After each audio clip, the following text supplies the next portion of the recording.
BARF natural food can transform your dog's health, but it can also hide an invisible danger. In this video, you'll find out which parasites may be present in raw food, how they act in the body, and what practical measures really work to protect your dog. Learn about safe freezing, hygiene and handling, supplier control, and correct deworming.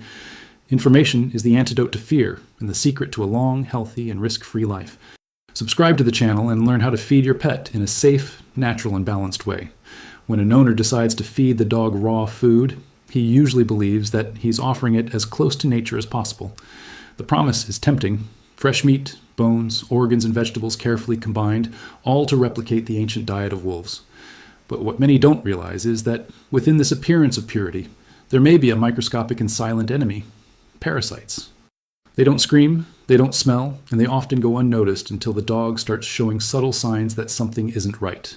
Raw meat, especially when it is not handled or stored correctly, is a perfect environment for organisms that live at the expense of another being. Among the most dangerous are Toxoplasma gondii, Neospora caninum, Echinococcus granulosus, and Taenia spp. Scientific names that, in practice, mean infections that can compromise vital organs, cause weight loss, persistent diarrhea, seizures, and, in severe cases, even death. The problem is that many owners believe that freezing the meat for a few days is enough to eliminate the risk. The truth, however, is more complex. While some larvae die at low temperatures, others are more resistant and can survive even after long periods in the freezer. This is especially true when the meat is not frozen at industrial temperatures, such as chambers that reach minus 40 degrees Celsius, but in ordinary home freezers. In these equipment, the cold penetrates more slowly and unevenly, which allows part of the eggs and cysts to remain alive, ready to activate as soon as the food is thawed. Another factor that is little discussed is the origin of the meat.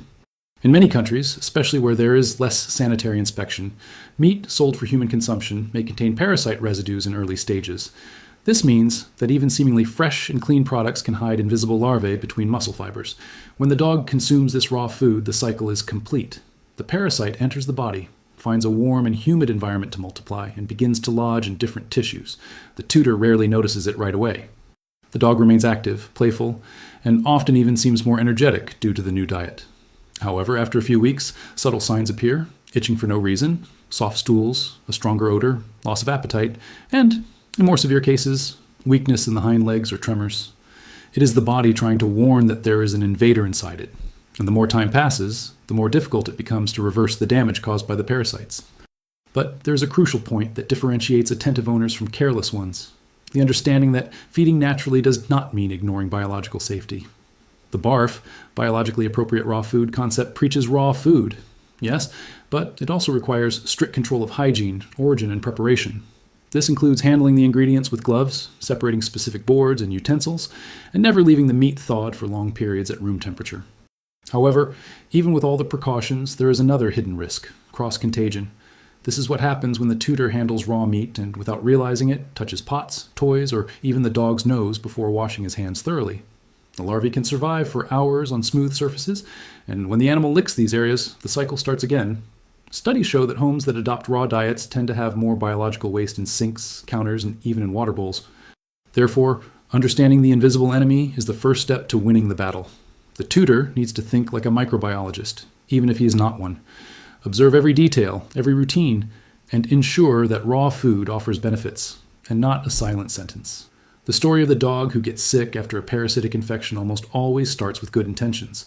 But good intentions, when not accompanied by knowledge, can be the perfect ground for error. And this is where the fundamental role of active prevention comes in, which separates the owners who feed from those who really nurture. The fear of parasites should not keep anyone away from natural food, but rather arouse respect for something that nature dominates better than we do: balance.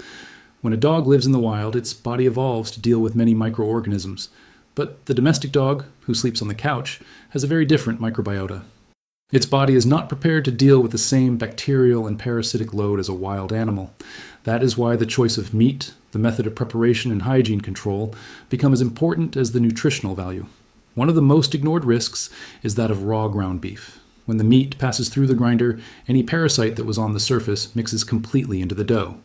This means that a small source of contamination spreads throughout the lot.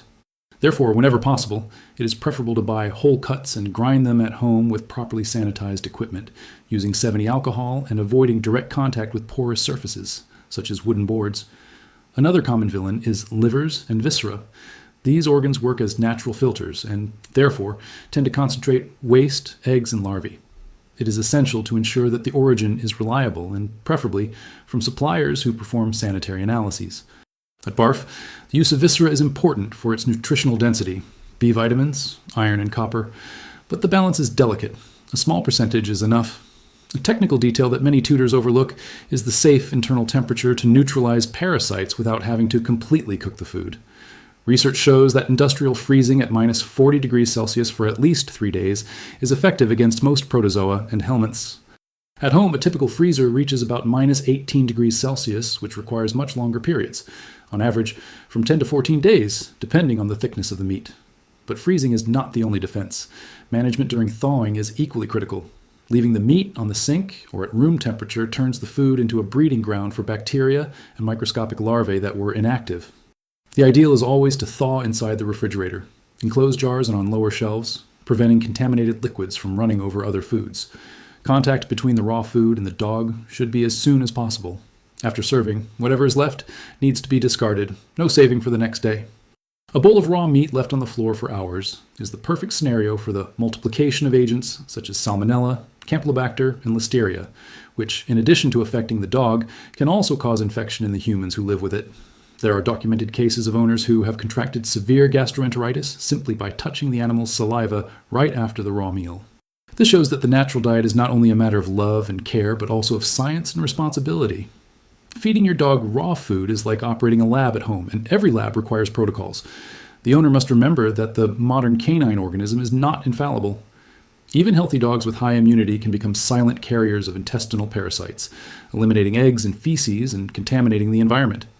Therefore, preventive deworming should be part of the routine, adjusted to the reality of the raw diet. Veterinarians specializing in natural nutrition recommend periodic coprological examinations, at least every 3 months, and alternation of antiparasitic active ingredients to avoid resistance. A common mistake is to rely only on generic dewormers sold in pet stores. Many of these products are effective against common parasites, but ineffective against specific strains found in raw meats. The choice should always be guided by a veterinarian. The owner who understands the science behind natural food is not afraid of the risks. He controls them. He knows that the strength of the raw diet lies in the balance between instinct and reason, nature and hygiene. The secret is to transform care into ritual and ritual into habit. Knowledge is what separates raw food from raw threat. One of the most dangerous myths surrounding natural food is the idea that the dog, as a descendant of the wolf, is immune to parasites and bacteria. This argument ignores something essential. The wolf does not live on a sofa, does not step on sanitized floors, and above all, does not have a life expectancy controlled by modern medicine. Natural selection eliminates the weak.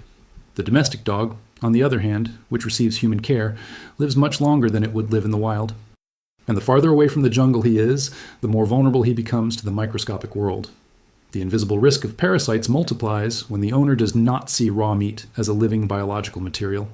Each piece carries a chemical, microbial, and sanitary history.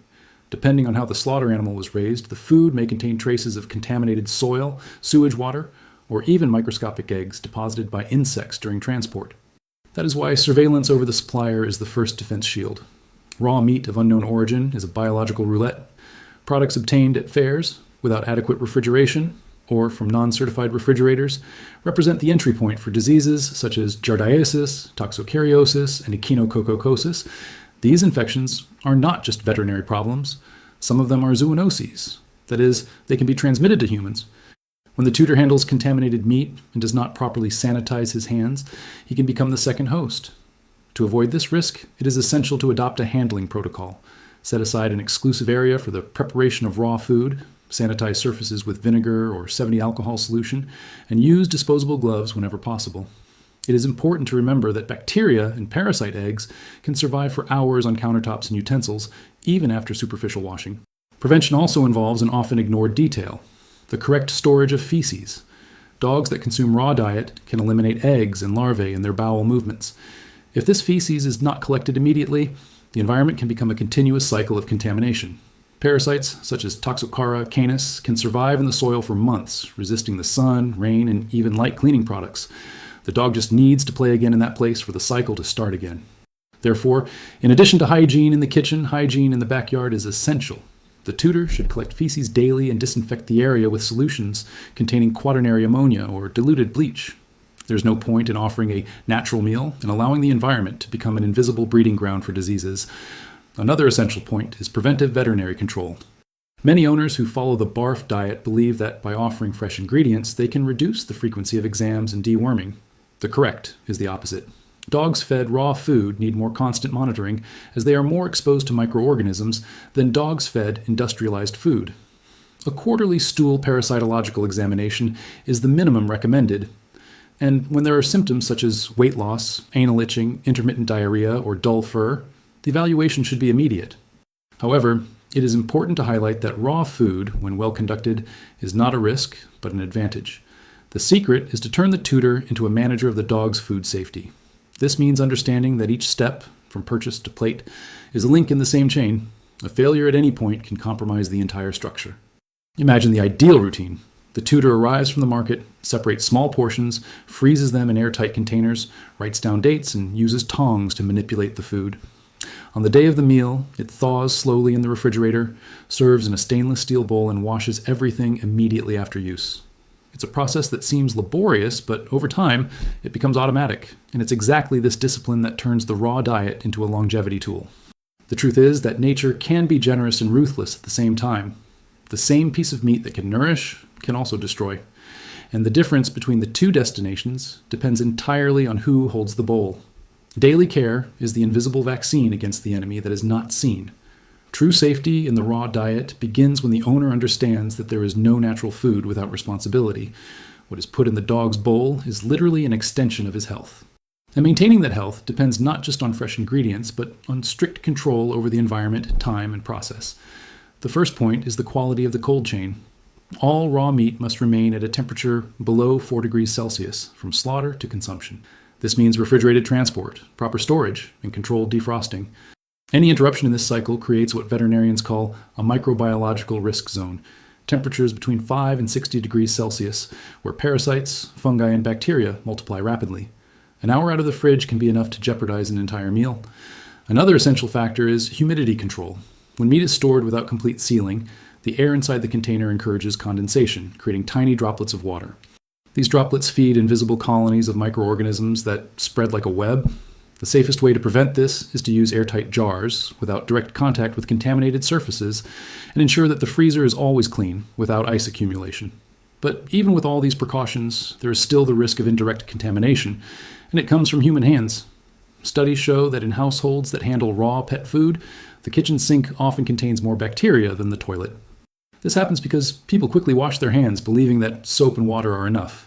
The correct technique requires rubbing the palms, fingers, and nails for at least 20 seconds, rinsing and drying with disposable paper. Only then is it safe to touch pots, toys, or the animal itself. In the case of tutors who have children at home, attention should be redoubled. The infant immune system is more vulnerable to zoonotic pathogens. Therefore, the ideal is to keep the dog's raw meals in separate places in the area where the family's food is prepared. This simple distance can prevent serious infections. Another common mistake is to rely on meat for human consumption, thinking that it is automatically safe for the dog. The difference is that the meat sold in supermarkets is meant to be cooked, not eaten raw. It may contain small microbial loads that are tolerable to humans, but dangerous for dogs that eat the food raw and do not go through cooking. The ideal is to look for suppliers specializing in natural pet diet, who treat and freeze products under specific conditions to eliminate risks. The tutor's food education is the main vaccine against parasites. Understanding the behavior of microorganisms is what turns the raw diet into a real benefit, and not an invisible roulette wheel. It is this knowledge that differentiates the careful tutor from the distracted tutor. The former reads labels, knows the origin, respects the temperature, and does not believe in shortcuts. For the dog, the impact is direct: better digestion, firmer stools, shiny fur, and constant energy. But to achieve this result, it is necessary that each meal be prepared as if it were a surgical act. Raw meat should be seen as a living formula, powerful but unstable. The good news is that prevention, although technical, becomes instinctive over time. When the tutor creates the habit, he starts to identify risks from afar. A different smell, a strange texture, a poorly sealed packaging. And it is at this moment that experience speaks louder than any manual. In the end, the secret is not to avoid fear, but to respect it. Fear is the reminder that life depends on balance, and that even the most natural food can be the most dangerous if treated carelessly. The raw diet can be the pinnacle of canine nutrition, as long as the owner becomes the guardian of purity inside the bowl.